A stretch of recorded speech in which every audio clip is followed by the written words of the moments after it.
All right, welcome back to the Reclaiming the Temple podcast, where we explore the connections between faith, fasting, fitness, and honoring God with our bodies. I'm your host, Michael Wilson, and I want to thank you for joining me again today on episode 4.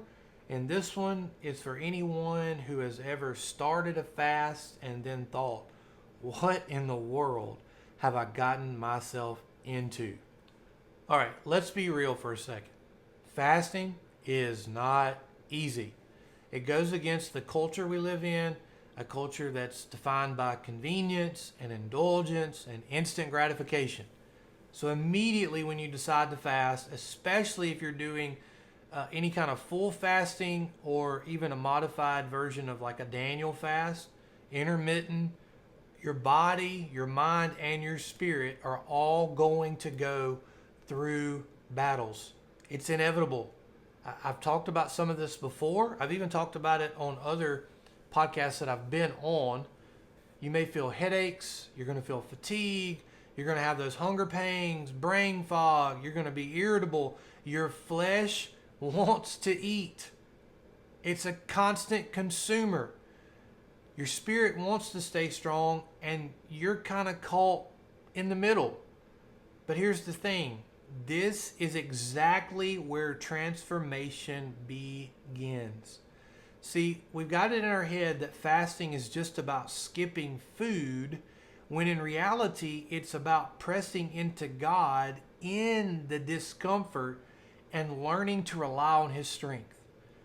So if you go back to a passage like Matthew chapter 4, verses 2 through 4, it told us about Jesus' fast. It says, after 40 days and 40 nights he was hungry. The tempter came to him and said, if you are the Son of God, tell these stones to become bread. Jesus answered, it is written, man shall not live by bread alone, but on every word that comes from the mouth of the Father. So after fasting fully for 40 days, Jesus is tempted with the very thing that he had given up. And he tells the devil himself that you are not going to rule me, because I am going to hang on to every word that comes from the mouth of God, because I'm not going to live on bread alone.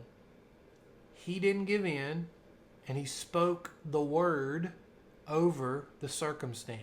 In those instances, I think we can break it down probably into 3 major categories. First one is physical discomfort. The second one is emotional triggers. And the third is spiritual warfare. So let's talk about these in succession when we're talking about fasting specifically. So the physical discomfort that you're feeling is because your body is detoxing. Your blood sugar is adjusting. Your stomach is sending out hunger signals that feel urgent, but they're not dangerous. Drink water, rest when needed, and understand that this is only temporary. You bring your body into submission according to the word. Emotional triggers. Fasting exposes what we often use food to cover. Stress, boredom, anxiety, sadness, you name it, we reach for snacks for every bit of it. When we do this, we are superseding the word. What Jesus spoke in that moment says so much about us, not from a physical standpoint, but an emotional triggering standpoint. We reach for food for comfort, when the Bible calls us to reach for Him, His presence, His word, for that comfort. How do you do that? How about pick the Bible up? How about spend some time in prayer and meditation? How about just write down your thoughts? You even have the advantages, I do this all the time, of being able to open up your phone app, go to a notes page, turn on the microphone, and speak your thoughts and have them written for you, so that you can process what you're going through and you can combat the emotions that you're feeling in the moment that you're feeling them. The third one is spiritual warfare. And this is huge. When you fast, you are disrupting strongholds. When you get into a place where you are adhering to a discipline that is found in Scripture, you cannot honestly believe that the devil is going to leave you alone. He didn't leave Jesus alone. He constantly popped in and offered Jesus things that he can't deliver on. And he's going to do the same thing to you. As you're getting serious about spiritual alignment as a part of this journey, the enemy doesn't like it. He hates it because he hates you. He's the father of all lies, and he's going to continue to use lies to continue to manipulate you. Expect that resistance, but don't back down. Galatians 6:9 tells us, let us not grow weary in doing good. The enemy hates that. But the reward is, at the proper time, we will reap a harvest if we do not give up. So don't give up. You're going to have physical discomfort. You're going to have emotional triggers. And you're going to be in the midst of spiritual warfare. But you have to remain strong in the discipline that God's put before you. Which leads me into that final kind of thought. I've mentioned it already. Prayer, the Word, quiet solitude, journaling your thoughts. When you feel like giving up, what do? That's the thing. But I want to take those a little step further, because I don't want you just to pray, just blurting out everything that comes to mind. You need to pray honestly. Don't try to fake it with God, because he knows. Tell him your struggle. Let him know this is hard. He already knows it, but he wants to hear your inner thoughts come out of your mouth. Ask him for help. He already knows you need it. And Psalm 46:1 reminds us that he's our refuge and strength, and he's an ever-present help in trouble. But he shows up for those who come to him honestly and earnestly. I mentioned the Word already, but it becomes more than just casual glances. It becomes an anchor for our soul. You need to keep a few key scriptures in front of you consistently. You need to write them down. You need to have them on notes. You need to have them memorized. Put them on your phone. When those hunger pangs hit, read them out loud. Remind yourself of the reason you are doing what you're doing. One thing I didn't mention that is absolutely a necessity is you need to worship through the struggle. Most people find in those valley moments that worship is the hardest.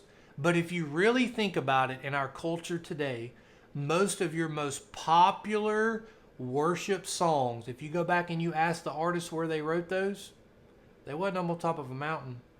They wrote those down in those deep valleys, because that's where we find that we need God the most, and it's where our worship becomes so much more intimate. Turn on some worship music. Give God your best. Even when you don't feel like it, worship reminds your spirit who your refuge is and who's in charge. It lifts your perspective beyond the physical, mental, and emotional and back to the spiritual. And the last thing that I want to mention in this, you've got to remember your why. Not too long ago, I posted on TikTok about why and how. Why am I doing this, and how am I going to continue it? And we have to ask ourselves that first question. Why am I fasting? Don't just do it for no purpose whatsoever. Have a purpose attached to what you're doing. Are you fasting to break cycles? Are you fasting to hear God more clearly? Are you fasting for mental clarity? Are you wanting to honor him with your body? Are you trying to produce something new and you've tried all the other ways and now I'm here? Go back and honestly assess why you're doing what you're doing. You can even be doing it to intercede on behalf of someone else, but you need to keep that why in front of you. It's bigger than cravings. It's bigger than the emotions, and it's bigger than the physical pains when you remember your why. So today I want to leave you with this simple thought, and I hope it encourages you. Your breakthrough is often on the other side of your breaking point. We've all been there with a lot of different things, but we're talking specifically about fasting. So here's the encouragement, or here's the charge. Don't quit when it gets hard. Lean in, speak the word, worship through the battle. You are not alone. God has promised to be with you through all of it. And remember this fast isn't just about changing your body. It's reshaping your spirit, reclaiming your focus, and giving God space to move in your life in a powerful, powerful, powerful way. So hey, as we close our time today, I want to ask you to do 3 simple things for me. If this episode encouraged you in any way, would you go ahead and subscribe to the podcast on YouTube so that you don't miss any of our future episodes and content here on YouTube? Share this with someone that you believe this could benefit. Maybe they're fasting, or maybe they want to start to fast and they keep waffling back and forth and they need a little bit of extra encouragement. And look, drop a comment and let me know what part of fasting has been the hardest for you. How can we support you in prayer on your journey? And if you haven't done it yet, you can get a copy of Reclaiming the Temple. It's available on Amazon. Just search Reclaiming the Temple. It's available in hardback and paperback. It's a powerful guide, not only to fasting, but God's biblical way of us honoring Him with our bodies holistically and transformationally. Thank you for joining me again today on the Reclaiming the Temple podcast. Be blessed. We'll see you next time.